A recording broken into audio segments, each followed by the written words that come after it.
안녕하세요. 닥톡 네이버 지식인 상담의사 손홍석입니다.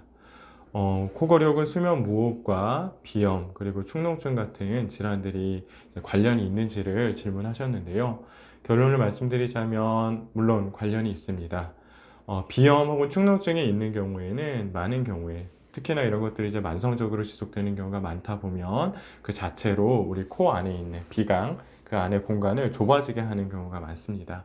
어떤 이제 용종이 생겨서 그럴 수도 있고 어떤 원래부터 구조적으로 좁은 구조를 가지고 있어서 그러기도 하겠고 또 이 어떤 점막이나 이런 조직들이 비후 커져 있고 부피가 커져 있게 있을 수 있기 때문에 이 모든 것들은 사실은 공기가 지나가는 코 안의 통로를 좁아지게 할 수 있습니다.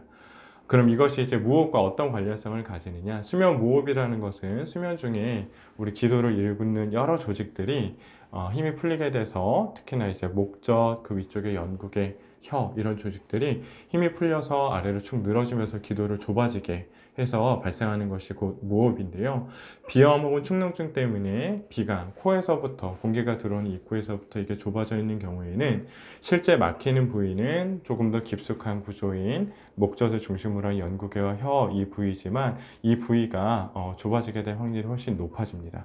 코에서부터 공기가 들어오는데 저항이 크기 때문에 압력이 적게 되는 것도 있지만 좁아져 있는 곳을 일정 압력이 통과하게 됐을 때는 물리적으로 유속이 증가하게 되죠. 그러면서 실제 무호흡이 생기는 그 부위가 밀착해서 막힐 확률이 훨씬 올라가기 때문입니다.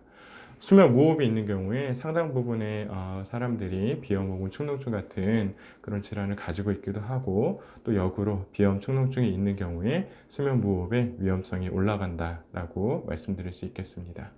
많은 도움이 되셨기를 바랍니다. 감사합니다.